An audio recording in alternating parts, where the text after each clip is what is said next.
అందరికీ నమస్తే అండి. రాష్ట్రంలో ఒక రకంగా ఇండియాలోనే క్షేత్రస్థాయిలో కార్యకర్తల బలం ఎక్కువగా ఉన్న పార్టీల్లో తెలుగుదేశం పార్టీ కూడా ఒకటి. క్షేత్రస్థాయిలో టీడీపీ క్యాడర్ మూలాలు చాలా బలంగా ఉంటాయి, కార్యవర్గాలు చాలా బలంగా ఉంటాయి. కొన్ని దశాబ్దాల తరబడి పార్టీలో చంద్రబాబు గారి కోసమో, లోకేష్ గారి కోసమో, ఎన్టీఆర్ గారి కోసమో కాకుండా పార్టీ కోసం పనిచేసేవాళ్ళు, ఆ తర్వాత లీడర్స్ కోసం పనిచేసే వాళ్ళు ఎక్కువగా ఉంటారు.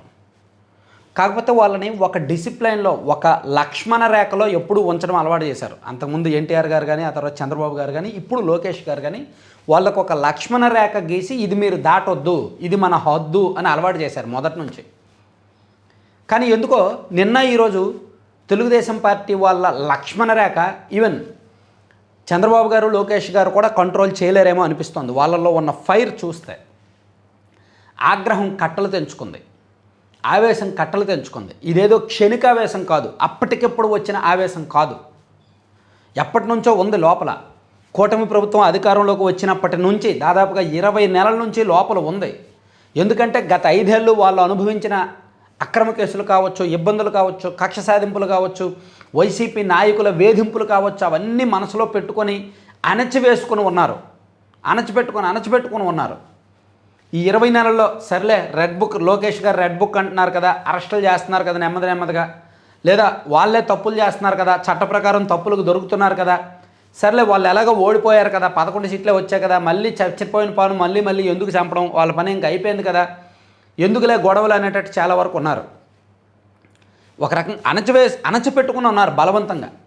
అటువంటి వాళ్ళని ఈ మధ్య వైసీపీ వాళ్ళు తరచూ రెచ్చగొడుతున్నారు. ఇంకా ఇన్నాళ్ళు తెలుగుదేశం పార్టీ క్యాడర్కి పార్టీ పెద్దల మీద ఒక రకమైన అసంతృప్తి.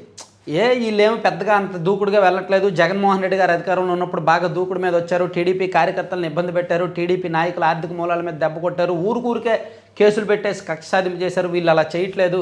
అక్కడ పార్టీ పెద్దల ఆలోచన ఏంటి, వాళ్ళకి మనకి తేడా ఏముంటుంది, వాళ్ళు అలా చేస్తే మనం కూడా అలాగే చేస్తే పోతాం కదా అనేది పార్టీ పెద్దల ఆలోచన. అందుకని క్యాడర్ని కంట్రోల్ చేస్తూ వస్తున్నారు. కానీ నిన్న అంబటి రాంబాబు గారు ఒక రకంగా తెలుగుదేశం పార్టీ వాళ్ళకి చంద్రబాబు గారు, నారా లోకేష్ గారు గీచిన లక్ష్మణ రేఖను అంబటి రాంబాబు గారే చెడిపేశారు, రెచ్చగొట్టారు.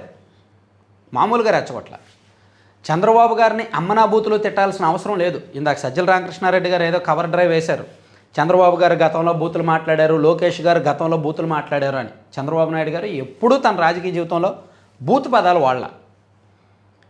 మేబీ తన రాజకీయ ప్రత్యర్థి మీద హద్దు మీరు 1-2 సందర్భాల్లో మాట్లాడారు తప్ప అందులో పచ్చి బూతు, అసభ్యకరమైన, అసహ్యకరమైన, మీడియాలో పలకలేని బూతు ఎప్పుడూ మాట్లాడాల. కానీ నిన్న అంబటి రాంబాబు గారు మాట్లాడింది మీడియాలో పలకలేని బూతు, రాయలేని బూతు. ఆ లంకో అనే పదం లోకేష్ గారు ఎప్పుడైనా వాడారా?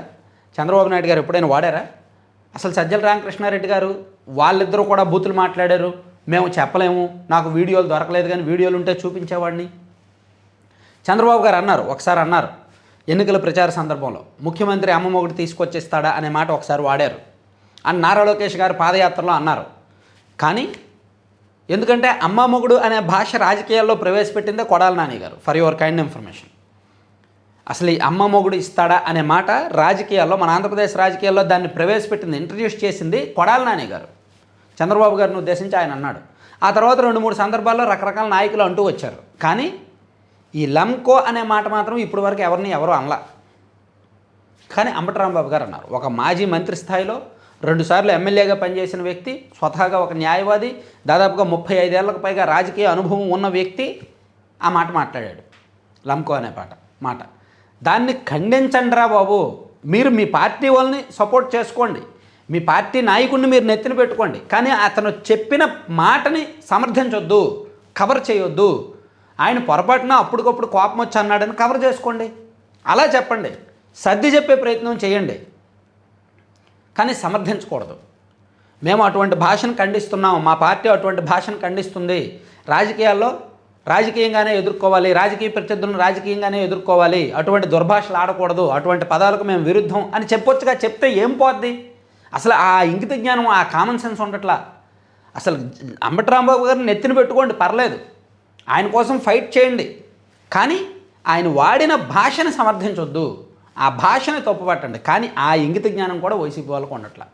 నిన్న జగన్మోహన్ రెడ్డి గారు అంబటి రాంబాబు గారికి ఫోన్ చేసి సపోర్ట్ చేసి ఎంకరేజ్ చేశారు. ఈరోజు సజ్జల రామకృష్ణారెడ్డి గారు ఎంకరేజ్ చేస్తున్నారు. ఏంటి అర్థం ఏంటండి? అంటే వైసీపీ వాళ్ళు ఏం సందేశం ఇస్తున్నట్టు? ఇంకా నాయకులందరూ మీరు అటువంటి మాటలు మాట్లాడండి, మేము కవర్ చేస్తాం పర్వాలేదు, మేము సమర్థిస్తాం పర్వాలేదు అంటున్నారా? సో ఈరోజు తెలుగుదేశం పార్టీ వాళ్ళు నిజంగా ఈరోజు నిన్న ఇంకా చెప్పాను కదా, లక్ష్మణ్ రేఖ గీసేశారు. అది చెరిగిపోయింది. ఆల్రెడీ జోగి రమేష్ గారి ఇంటికి కూడా నిప్పు పెట్టారంట. నిజానికి ఇటువంటి పరిస్థితులు మంచివి కాదు. రాష్ట్రంలో ఇటువంటి రాజకీయాలు ఉండకూడదు, ఇటువంటి పరిస్థితులు ఉండకూడదు. కానీ వాళ్ళు ఎన్నాళ్ళు అణచిపెట్టుకున్నది ఇప్పుడు బయటకు వచ్చేస్తుంది. ఆ ఆగ్రహావేశాలు బయటకు వస్తున్నాయి. నిన్న అంబటి రాంబాబు గారికి చుక్కలు చూపించారు. పోలీసులు కనుక లేకపోతే అంబటి రాంబాబు గారు ఈ పార్టీ ఏ పరిస్థితుల్లో ఉండేవాళ్ళు ఊహించడం కూడా కష్టం. సేమ్ జోగి రమేష్ గారి ఇంటికి కూడా పోలీసులు భద్రతగా ఉన్నారు. అయినా సరే టీడీపీ వాళ్ళు వెళ్ళి ఇంటికి నిప్పు పెట్టారు. ఆ టైంలో జోగి రమేష్ గారి ఫ్యామిలీ ఇంటి దగ్గర లేరంతే. సో మొత్తానికి ఇదంతా కూడా ఒక డ్రామా. దాన్ని సమర్థించుకోవడానికి వైసీపీ వాళ్ళు పడుతున్న తిప్పలు. సో ఎట్టకేలకు 20 నెలల అణచివేత, తెలుగుదేశం పార్టీ క్యాడర్ అణచివేత ఇప్పుడు బయటకు వచ్చింది. ఈ టైంలో ఈ 2-3 రోజుల్లో కనుక ఇలా రెచ్చగొట్టేలాగా ఈ పచ్చిబూతులు కొడాల నాని గారో, వంశీ గారో, లేదంటే రోజా గారో ఇంకెవరైనా మాట్లాడితే వాళ్ళ ఇళ్ళ మీద కూడా ఇలాగే వెళ్ళేలా ఉన్నారు క్యాడర్. చంద్రబాబు గారు ఆగండి అని ఆపినా ఆగే పరిస్థితి కనిపించలేదు. ఎందుకంటే నిన్న ఈరోజు చూస్తే అంబటి రాంబాబు గారి ఇంటి దగ్గర సీన్ చూసినా, జోగి రమేష్ గారి ఇంటి దగ్గర సీన్ చూసినా అదే అనిపిస్తుంది. Thank you.